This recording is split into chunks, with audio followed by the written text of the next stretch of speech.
안녕하세요, 에이트입니다. 여러분, 최근에 갤럭시 Z 폴드 4 그리고 Z 플립 4 이렇게 신제품이 출시됐잖아요. 그런데 신제품이 나올 때마다 처음에 가장 먼저 설정을 해줘야 될 것들이 있습니다. 오늘은 제가 수년 동안 갤럭시를 사용해 오면서 스마트폰을 처음 받자마자 하는 설정들을 알려드릴 거고요. 이 설정들 중에서는 꽤나 많은 것들이 오히려 꺼야 더 편한 설정들이 있어요. 그래야 더 배터리도 오래 가기도 하고요. 그래서 이번 영상 보시면 갤럭시에 대해서 아무것도 모르는 분들도 충분히 적응해서 사용할 수 있도록 하나하나 알려드리도록 할게요. 어느 정도 갤럭시를 쓸 줄 아신다 하시는 분들은 제가 아래쪽에다가 타임라인을 만들어 놓을 거니까 거기에 보셔서 필요한 것만 보셔도 되는데, 웬만하면 하나하나 보면서 내가 놓친 설정이 있구나 이런 거를 파악하시는 걸 추천을 드립니다. 자, 본격적으로 시작하기 전에 꿀팁 영상을 따라오는 방법이 따로 있습니다. 이렇게 지금 유튜브 제 화면을 보고 계시잖아요. 그럴 때 왼쪽 아래에 있는 최근에 보기 메뉴를 눌러서 유튜브를 팝업 화면 보기로 눌러주세요. 그러고 나서 크기를 줄여주고 이렇게 시청을 하면서 제 설정을 따라오시면 됩니다. 자, 그럼 바로 할게요.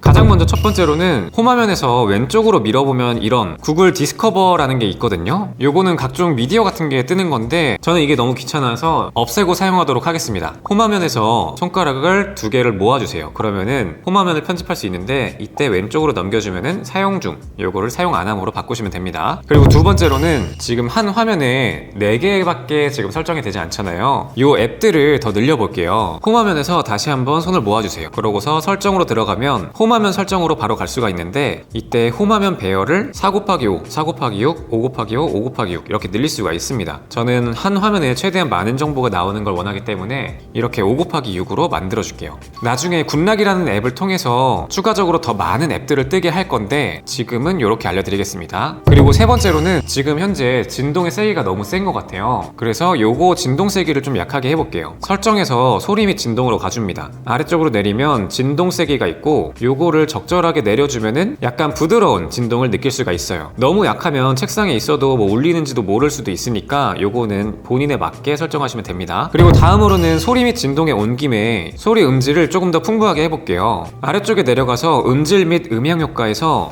돌비 애트모스를 켜줍니다. 이러면 각 상황에 맞게 적절하게 소리를 더 많이 풍성하게 해줘가지고 이 스마트폰 스피커로 즐기는데 좋더라고요. 그리고 다음으로는 제가 정말 좋아하는 기능인데 앱 소리 분리 재생이라고 있어요. 요거는 특히나 자동차에서 블루투스를 키시는 분들은 정말 좋은 기능입니다. 음악 소리는 자동차에서 나오게 하고 내비 소리는 스마트폰에서 나오게 할 수 있는 그런 기능이에요. 설정에서 지금 켜기를 눌러주시고 선택을 할 때 요 음악 앱을 선택을 해줍니다. 그게 블루투스 기기에서 나오도록 한다, 여기에 연결되어 있던 자동차 같은 게 있으면은 뜨게 될 거예요. 그걸 선택해 주시면 됩니다. 이렇게 설정하면 음악 앱은 이 블루투스 기기에서 나오고 나머지 소리는 이 핸드폰에서 나오게 할 수 있는 그런 기능이에요. 꼭 한번 사용해 보셨으면 좋겠습니다. 그리고 다음으로는 이 설정에서 내려가면은 디스플레이가 있어요. 배터리 소모를 줄이기 위해서 이 다크 모드를 꼭 설정을 해주세요. OLED는 검정색을 표현할 때 이 빛을 꺼버리기 때문에 그만큼 배터리를 더 적게 소모합니다. 또 화면에서 저는 화면 모드를 자연스러운 화면을 선택하는 것을 추천을 드려요. 선명한 화면의 경우에는 이 색감이 굉장히 풍부해 보이긴 하지만 약간은 좀 과하다라는 느낌이 듭니다. 물론 요거는 취향의 영역이긴 하지만 기존 갤럭시들은 이 디스플레이 체크를 했을 때 자연스러운 화면이 조금 더 실제 색상에 비슷하게 표현된다, 이렇게 측정이 되었었거든요. 그래서 저 개인적으로는 이 자연스러운 화면을 조금 더 선호를 합니다. 그리고 다음으로는 한 화면에서 정보를 조금 더 많이 볼 수 있도록 할 거예요. 디스플레이에서 글자 크기와 스타일, 여기에서 자신이 보기에 편한 글씨 크기 중 가장 작게 내려주시면 됩니다. 그러면 한 화면에 글씨가 작게 표현되기 때문에 뭔가 스크롤도 좀 적게 하고 사용할 수가 있어요. 물론 가까운 게 잘 안 보이신다 하시는 분들은 키워서 사용을 할 수가 있겠죠. 그리고 화면 크게 작게 이쪽에 들어와서 전체적인 UI 자체를 작게 할 수가 있습니다. 이것도 글씨를 작게 하는 거랑 유사한 효과라고 생각하시면 됩니다. 그리고 다음으로는 빠르게 앱들을 불러오거나 도구들을 불러올 수 있는 이 엣지 패널 설정을 알려드릴게요. 여기 엣지 패널에 클릭한 다음에 패널에서 기본으로 애플리케이션은 등록이 되어 있을 텐데 여기에 스마트 셀렉트, 그리고 도구, 클립보드 요 정도는 꼭 넣어주세요. 그렇게 한다면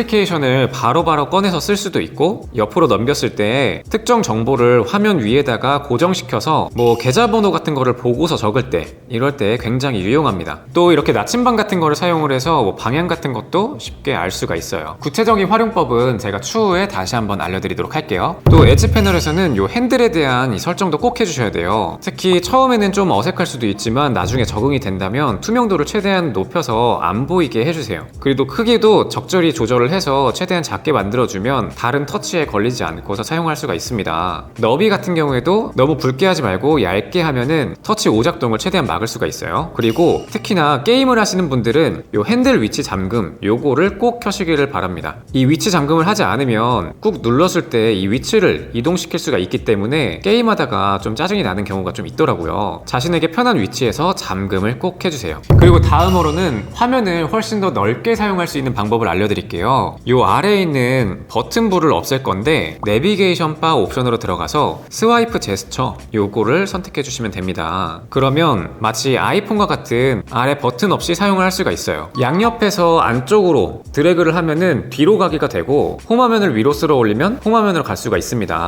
그리고 홈화면을 위에서 쭉 잡고 있으면 최근에 보기를 볼 수가 있어요. 그래서 이걸 적응해서 사용을 하면은 이 내비게이션 바만큼 더 화면을 넓게 사용할 수가 있습니다. 다음으로는 아래로 내려와서 측면 버튼 설정을 커스터마이징 해줄게요. 측면 버튼 들어가서 요거를 2번 눌렀을 때 삼성페이가 열리게 하도록 할 수도 있고 아니면 앱 열기에서 손전등으로 바꿀 수도 있습니다. 삼성페이 빠른 실행으로 하면 이 화면을 접었을 때에도 삼성페이를 빠르게 사용할 수 있으니까 굉장히 실용성 있게 사용할 수가 있습니다. 다음으로는 잠금화면을 좀 예쁘게 꾸며줄게요. 배경화면 및 스타일로 들어가서 잠금화면 배경화면 서비스로 갑니다. 여기에서 다이나믹 잠금화면 그리고 톱니바퀴를 눌러주면은 뭐 풍경 사진을 받을 건지 아니면 동물 사진을 받을 건지 이런 거를 선택을 할 수가 있습니다. 종종 제 화면을 보다 보면은 이 예쁜 잠금화면 어떤 거예요? 라고 하시는 분들이 많은데 그럴 때마다 항상 다이내믹 잠금화면에서 자동으로 설정되는 그런 화면들이었어요. 굉장히 고퀄리티의 사진들이 많이 올라옵니다. 그리고 잠금화면에서 굉장히 편리하게 홈화면으로 들어갈 수 있는 설정을 알려드릴게요. 화면 잠금 방식에서 얼굴을 켜주시고 얼굴 인식을 먼저 해줍니다.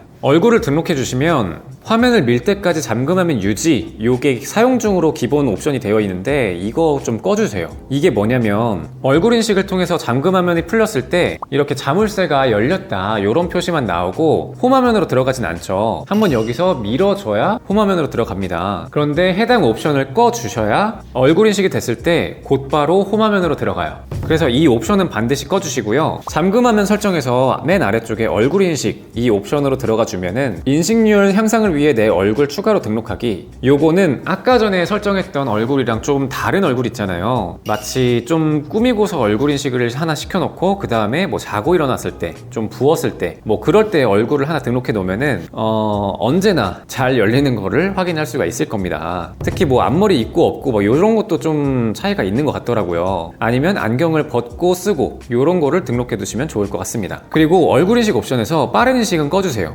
요걸 끄더라도 상당히 정확도가 높아서 끄는 걸 추천드리고 어두운 곳에서 화면 밝게 요거는 말 그대로 뭐 자다가 일어났을 때 그때 얼굴 인식을 위해서 화면 밝기를 밝힐 것이냐 그런 건데 요것도 꺼주도록 합니다. 쉽게 말해서 눈뽕 당하기 싫으면 요거를 끄셔야 돼요. 그리고 또 잠금화면에서 설정을 해줘야 되는 게 있는데 연락처 정보 요거 꼭 등록하시길 바랍니다. 요거는 잠금화면에 비상 연락망 같은 개념이라고 생각하시면 돼요. 이때 전화번호와 함께 뭐 습득시 연락주세요 보상합니다 라고 적어두면은 혹시나라도 잃어버렸을 때 찾을 확률이 조금이라도 더 높겠죠. 그리고 이것과 더불어서 설정에서 아래로 내리면 안전 및 긴급이라고 있습니다. 여기에 긴급 연락처 요런 것도 설정을 하시고요. 의료 정보 같은 것도 등록을 해두시면 혹시나 나에게 무슨 일이 생겼을 때 누군가 내 핸드폰을 보고서 긴급 전화 그리고 왼쪽 아래에 의료 정보를 클릭을 하면은 이 지금 저의 상태가 어떤지 그리고 긴급 연락처는 어딘지 요런 것들이 뜨게 됩니다. 이거는 잠금을 해제하지 않더라도 위험한 상황에서 누군가 볼 수 있는 거니까 등록하시면 굉장히 좋겠죠. 특히나 뭐 지병을 앓으시는 분들은 더더욱 추천을 드립니다. 그리고 개인정보도 한번 보호를 해야겠죠. 개인정보 보호에 들어가서 이런 맞춤형 서비스 그리고 진단 데이터 보내기 이런 것들을 다 꺼주세요. 아마 처음 스마트폰을 구동할 때 그냥 모두 선택, 모두 동의 뭐 이런 거를 다 눌렀으면은 이런 것들이 다 켜져 있을 겁니다. 굳이 삼성이랑 뭐 구글이 저의 정보 하나 없다고 하더라도 뭐 이 스마트폰 개선하는데 딱히 문제 없을 거니까 저는 요거 끄도록 할게요. 데이터도 들 거고 배터리도 추가적으로 들 거니까요.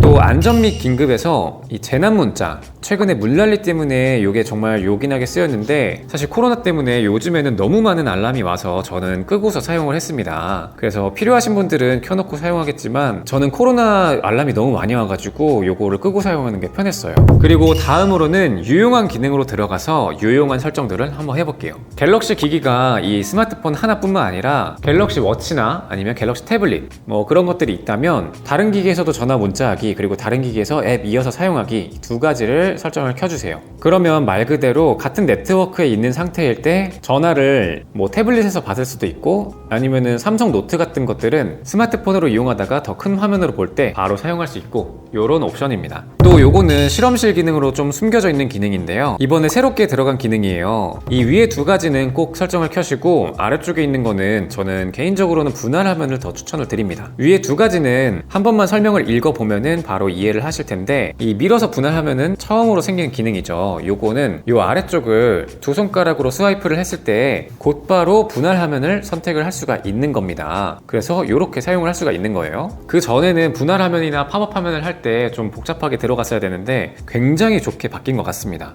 이거는 삼성이 갤럭시의 장점이 분할 화면, 이 멀티태스킹이란 걸 알아채고 확실히 편리하게 바꿔준 거예요. 그래서 정말 좋게 개선된 기능이라고 생각이 듭니다. 물론 팝업 화면이 더 좋다라고 생각하시는 분들은 이 팝업 화면을 활성화해서 사용하시면 되겠죠. 그리고 다음으로는 이 모션 제스처를 좀 커스터마이징 할 거예요. 여기서는 휴대전화를 들 때 알림 요거를 꺼주도록 하겠습니다. 요거는 카톡이나 문자 요런 알림들이 와 있을 때 핸드폰을 딱 들어 올리면 갑자기 진동이 울리면서 뭔가 와 있다 알려주는 건데 그러면 가속도 센서가 계속해서 켜져 있어야 된단 말이에요. 이 들어 올리는 걸 감지하기 위해서. 그래서 조금이나마 배터리를 아낄 수 있는 거고 어차피 핸드폰을 든다는 거는 핸드폰을 확인한다는 거니까 저는 이거 끄고 사용합니다. 그리고 손으로 밀어서 캡처 이것도 굉장히 유용하게 사용하시는 분들도 계시겠지만 방금처럼 제스처를 사용할 때는 갑자기 뒤로 가는 경우도 생기고 저는 이 스와이프 모드랑은 그렇게 맞지 않는 것 같아서 요거는 끄고 사용하도록 하겠습니다. 캡처하는 방법은 볼륨 아래키와 전원 버튼을 잠깐 눌러주는 거예요. 화면 캡처에 들어온 김에 이 화면 캡처 커스터마이징도 알려드릴게요. 캡처를 하면서 위쪽에 상태 표시줄을 표시하고 싶지 않다라고 하신다면 이 설정을 켜주시고 툴바에서 공유 후 삭제하기 요거 켜주시면 굉장히 유용할 때가 많습니다. 우리가 캡처를 할 때는 내가 수정하고 싶을 때도 많지만 잠깐 카톡으로 빠르게 공유를 하고서 삭제를 할 때도 있잖아요. 그때 방금 전에 나왔던 이 툴바에 있는 공유하기 버튼을 누르면은 공유를 하고 나서 자동으로 이 사진을 삭제를 해주는 겁니다. 별도로 갤러리 앱에 들어가서 삭제하지 않아도 되니까 굉장히 편리합니다. 추가로 화면 녹화를 할 때 내 목소리도 같이 들어가게 하고 싶다 한다면 미디어 및 마이크 요거를 선택해 주세요. 그리고 지금 여러분들 제가 이렇게 누르는 위치가 표시가 되고 있죠. 요거는 제가 미리 설정을 켜놓은 겁니다. 요거를 해놓으면 우리 부모님들께 뭐 설정 같은 거 좀 알려드릴 때 있잖아요. 그때 엄마 여기 들어가서 여기 들어간 다음에 이거 누르시면 돼요 라고 할 때 굉장히 편리합니다. 그리고 다음으로는 배터리 수명을 아낄 수 있는 방법을 알려드릴게요. 배터리 및 디바이스 케어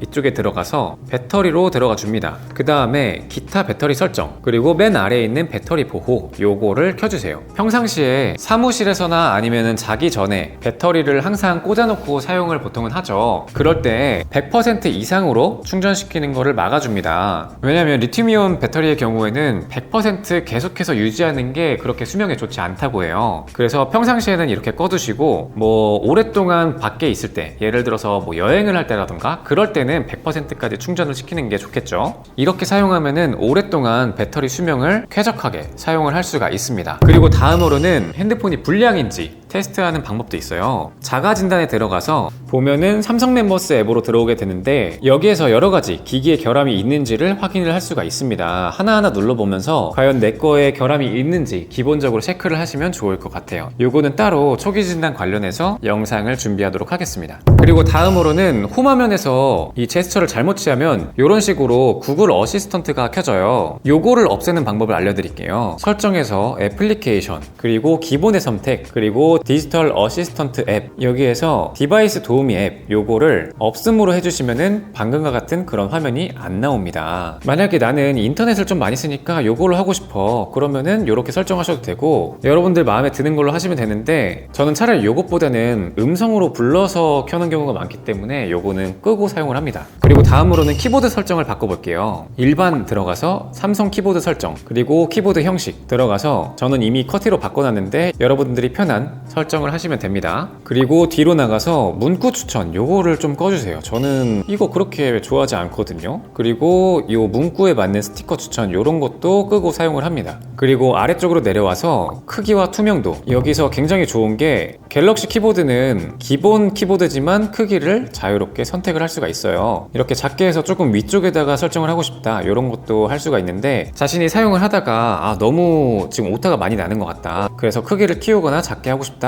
이런 거를 자유롭게 설정을 하시면 됩니다. 그리고 다음으로는 이 빠른 설정 창에서 밝기 조절 창을 바로 할 수 있는 그런 설정을 알려드릴게요. 설정을 2번 내려주시고 점점점 누른 다음에 빠른 설정창 구성, 여기에서 밝기 제어를 항상 표시로 해두시면 홈화면에서 한 번만 내렸을 때에도 빠르게 밝기 조절을 할 수가 있습니다. 그리고 이 기기 제어, 미디어 출력, 요거는 제가 사용법을 한번 알려드린 적이 있는데 잘 사용하지 않는 분들은 방금 전에 빠른 설정창 구성에서 요거를 뭐 펼쳤을 때만 또는 사용 안 함 이런 식으로 바꿔주시면 됩니다. 그리고 다음으로는 이번 Z 플립4와 Z 폴드 4에 처음으로 들어간 기능이죠. 바로 eSIM 관련된 설정인데요. 연결에 들어가서 심카드 관리자 이쪽에 들어가서 모바일 요금제 추가 요거를 한다면 여러분들이 구매한 eSIM에 대한 요금제를 추가를 할 수가 있습니다. 요거를 통해서 세컨드 번호를 한 핸드폰에서 사용을 할 수가 있는 거예요. 또는 여행을 갔을 때에도 eSIM을 지원하는 요금제를 구입을 해서 사용을 하시면 따로 심카드를 교체할 필요 없이 손쉽게 2가지 번호를 사용할 수가 있습니다. 굉장히 좋은 기능인 것 같아요. 그리고 다음으로는 플립4에만 해당하는 설정인데, 커버 화면에서 뭐 유튜브 영상 같은 거를 본다 이런 게 기본적으로 가능한데, 요 설정법을 알려드릴게요. 갤럭시 스토어에 들어가서 영어로 굿락을 검색을 해줍니다. 그러고서 이렇게 생긴 모양의 앱을 설치를 해주세요. 그리고 굿락에서 이 멀티스타라는 거를 선택을 해줍니다. 그 다음에 I love 갤럭시 폴더블 이쪽에 들어가서 커버 런처 위젯, 여기에서 플러스를 눌러서 원하는 앱들을 클릭을 해주는 거예요. 그러면 커버 위젯 설정에서 이 커버 런처라는 거를 활성화할 수 있는데, 그럼 위젯을 이렇게 넘겨서 방금 설정한 그 앱들을 사용할 수가 있습니다. 하지만 좀 아쉬운 점은 이건 잠금 모드가 아닐 때 사용 가능하기 때문에 약간 반쪽짜리다 라는 생각이 들어요. 요거는 Z 플립이 닫혀있는 상태에서도 지분 인식을 할 수 있도록 그렇게 잠금을 해제할 수 있도록 해주면 얼마나 좋을까 라는 생각이 듭니다. 다음으로는 폴드 4에 대한 특별한 설정인데, 지금 제 화면을 보시면 마치 태블릿 설정처럼 나와 있죠. 이렇게 레이아웃을 바꿔볼게요. 디스플레이에 들어가서